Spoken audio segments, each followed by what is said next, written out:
नमस्कार।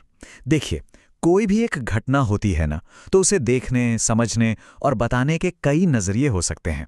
आज हम पुलवामा हमले की इसी जटिल कहानी को परत दर परत खोलने की कोशिश करेंगे और ये देखेंगे कि आखिर कैसे एक ही सच के कई अलग-अलग चेहरे हो सकते हैं।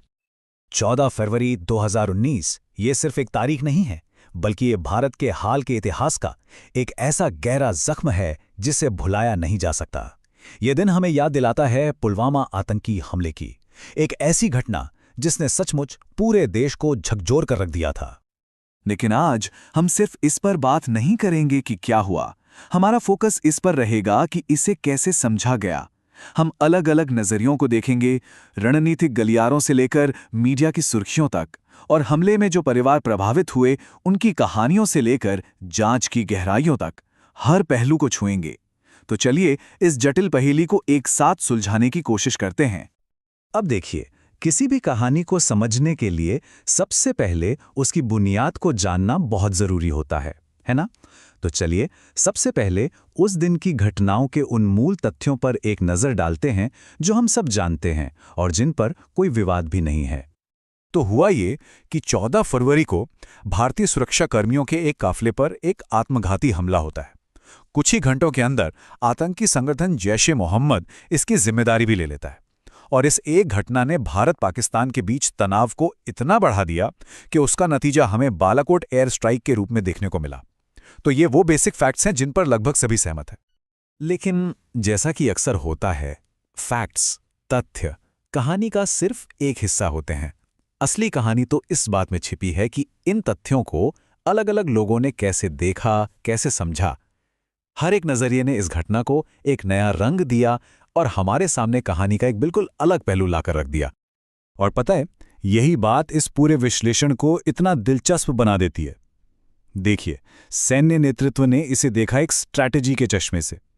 मीडिया ने इसे नैतिक सवालों के कटघरे में खड़ा कर दिया। वहीं जो परिवार थे, उनकी कहानियों ने इसके मानवीय पक्ष को हमारे सामने रखा, और जांच रिपोर्टों ने तो साजिश की एक-एक परत खोलकर रख दी। ये सब मिलकर एक बहुत ही, कह सकते हैं, कॉम्प्लेक्स तस्वीर बनाते हैं। तो चलिए अपनी पड़ताल की शुरुआत करते हैं उस जगह से जहां से सारे फैसले लिए जा रहे थे, यानी कि हम कमांड सेंटर के नजरिए से उस वक्त की जमीनी हकीकत को समझने की कोशिश करते हैं। अब देखिए, इन आर डिफेंस जैसी बातचीत में लेफ्टिनेंट जनरल KJS ढिल्लोन ने उस समय के हालात के बारे में बताया कि उस वक्त सिचुएशन को समझना और तुरंत एक्शन लेना कितना मुश्किल था। उन्होंने इस बात पर बहुत जोर दिया कि जो इंटेलिजेंस इनपुट आ रहा था, उसे जमीन पर एक्शन में बदलना ही सबसे बड़ा चैलेंज था। इससे हमें सीधे सीधे उस रणनीतिक दबाव की एक झलक मिलती है जिसे हमारी सेना उस वक्त झेल रही थी। लेकिन रणभूमि से दूर एक और लड़ाई चल रही थी। ये लड़ाई थी लोगों की सोच को, उनकी धारणा को एक आकार देने की। एक तरफ सेना जवाबी कार्रवाई कर रही थी और दूसरी तरफ मीडिया अपनी कहानी बना रहा था। और यकीन मानिए, ये कहानी भी उतनी ही पावरफुल साबित हुई।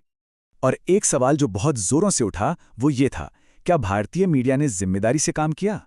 ये सिर्फ एक हेडलाइन नहीं थी। द क्विंट की एक चर्चा में ये सवाल उठाया गया और ये उस पूरी बहस का सेंटर पॉइंट बन गया कि भाई, जब देश पर ऐसा संकट आता है तो मीडिया का काम क्या है? सिर्फ जानकारी देना या फिर भावनाएं भड़काना?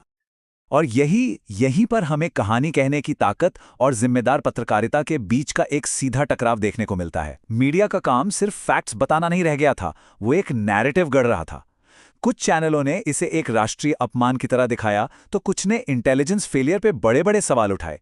और इसी सब के बीच पत्रकारिता की जिम्मेदारी को लेकर एक बहुत गंभीर बहस छिड़ गई। चलिए अब रणनीति और सुर्खियों की दुनिया से थोड़ा बाहर निकलते हैं और उस कहानी की तरफ बढ़ते हैं जो अक्सर इन बड़े-बड़े आंकड़ों के शोर में कहीं खो जाती है। ये कहानी है उस इंसानी कीमत की जो इस हमले में चुकाई गई। शक्ति स्टोरीज नाम की एक सीरीज का एक एपिसोड था, पुलवामा वाला वैलेंटाइन, और ये एपिसोड हमारा ध्यान पूरी तरह से कहीं और ले जाता है। ये हमें उन परिवारों की कहानियों तक ले जाता है जिनके लिए ये हमला सिर्फ एक न्यूज हेडलाइन नहीं था, बल्कि उनकी अपनी एक पर्सनल ट्रेजेडी थी। ये हमें याद दिलाता है कि हर वर्दी के पीछे एक इंसान होता है, एक पूरा परिवार होता है।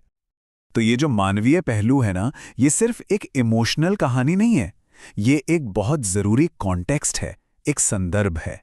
इसके बिना पुलवामा हमला हमारे लिए बस एक जियोपॉलिटिकल घटना बनकर रह जाएगा। इन्हीं कहानियों के जरिए तो हम समझ पाते हैं कि इसका असली असर कितना गहरा था। और एक तरफ जहां पूरा देश शोक और गुस्से में था, वहीं पर्दे के पीछे एक और कहानी शक्ल ले रही थी। ये कहानी थी जांच की, जो ये पता लगाने में जुटी थी कि आखिर ये हमला कैसे हुआ और इसके पीछे कौन था। नीतीश राजपूत जैसे लोगों के विश्लेषण ने इस साजिश की कई परतें खोलीं।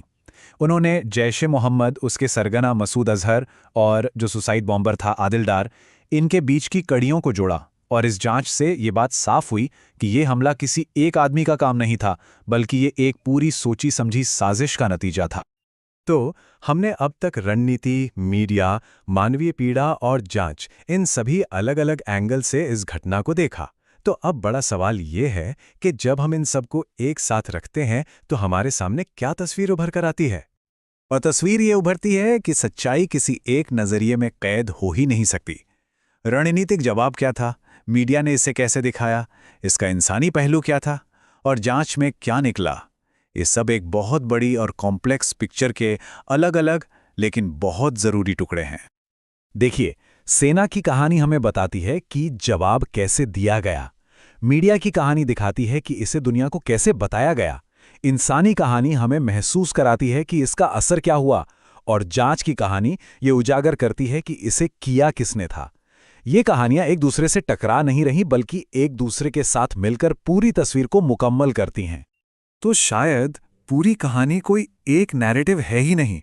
हो सकता है पूरी कहानी बस ये समझने में हो कि ये सारे नैरेटिव एक साथ मौजूद हैं, और किसी भी घटना को सही मायनों में समझने के लिए हमें इन सभी को सुनना पड़ेगा। और ये बात हमें एक आखिरी लेकिन बहुत ज़रूरी सवाल पर लाकर छोड़ देती है। जब हम किसी भी बड़ी घटना को देखते हैं तो हम कौन सी कहानी सुनना पसंद करते हैं और क्यों?